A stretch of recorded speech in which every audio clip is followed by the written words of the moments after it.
Hello, this is New Vision TV. I am Ruth Naseje.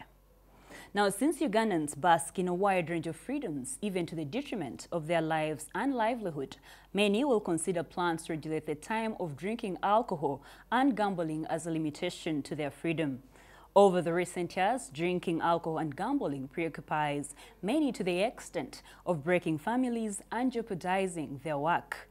This is partly due to the existence of several types of alcohol drinks on the market, the growing gambling industry, and the convenient environment, as New Vision TV reports. Today, Ugandans are free to drink anytime and also squander their money on betting and gambling. It is common to see people visiting pubs during working hours, especially in Kampala. Some use lunch breaks to hurriedly take a few bottles of beer to wash down the food before running back to office.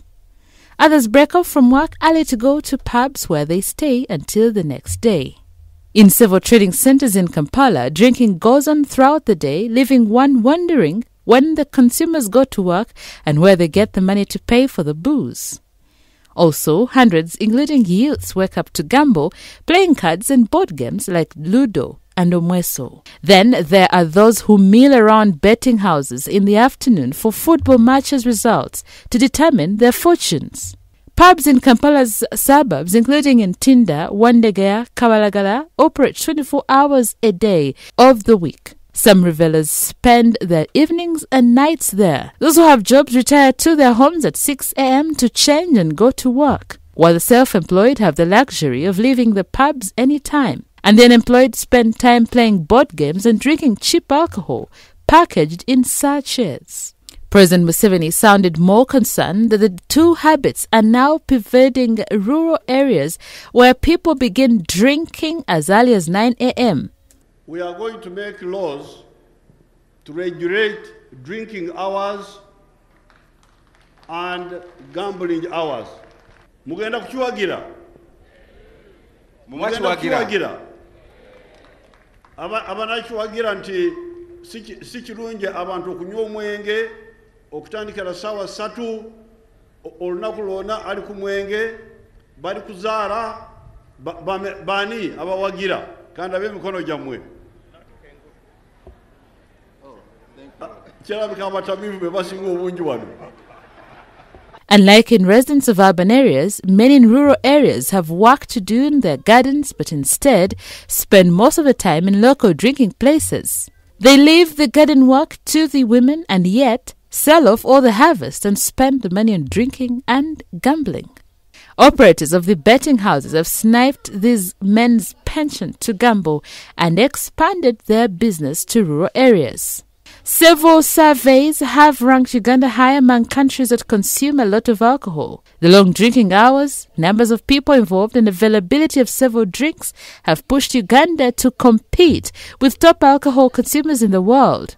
According to the Global Status on Alcohol and Health 2014, Uganda's consumption was at 23.7 liters per capita of drinkers per year. It was followed by Rwanda and Burundi, each with 22 liters per capita.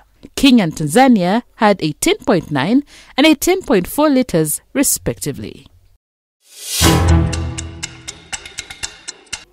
You're still watching New Vision TV and our daily Pearl of Africa series. We take a look at Amabere Ganyina Mwiru. Termed as one of the 7 wonders in Uganda, the Amabere Ganyina Mwiru caves are located in the town of Fort Portal in Kabalore district in the western part of Uganda. The Amabere Ganyina Mwiru is a limestone site with an amazing legendary story behind their existence. Let's take a look. In Amabere Cave is where you find Amabere Ganyina Mwiru. This cave is also known as Nyakasura since it is located at Nyakasura Falls. With a great history, the name Amabere Ganyina Mwiru translates as breasts of Nyina Mwiru, a daughter to a local king whose breasts were reportedly cut off so as not to be attractive to men. She, however, became pregnant and gave birth to a boy. The girl fed her son with these, now known as Amabere Ganyina Mwiru, because they looked like breasts, and dropped calcium, which looked like milk. This site also has a waterfall called Nyakasura, where tourists stop and swim and sometimes bathe. The caves and the flora behind this waterfall are all magnificent.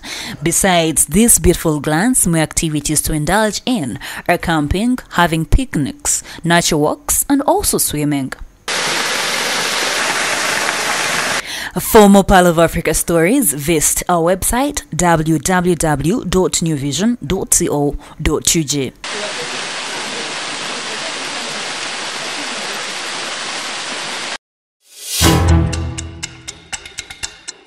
And that's all we had for you. Thank you for watching. Be sure to catch more of our news updates on your mobile phone, on your desktop, on your tablet, and anywhere on the go by visiting our website www.newvision.co.ug.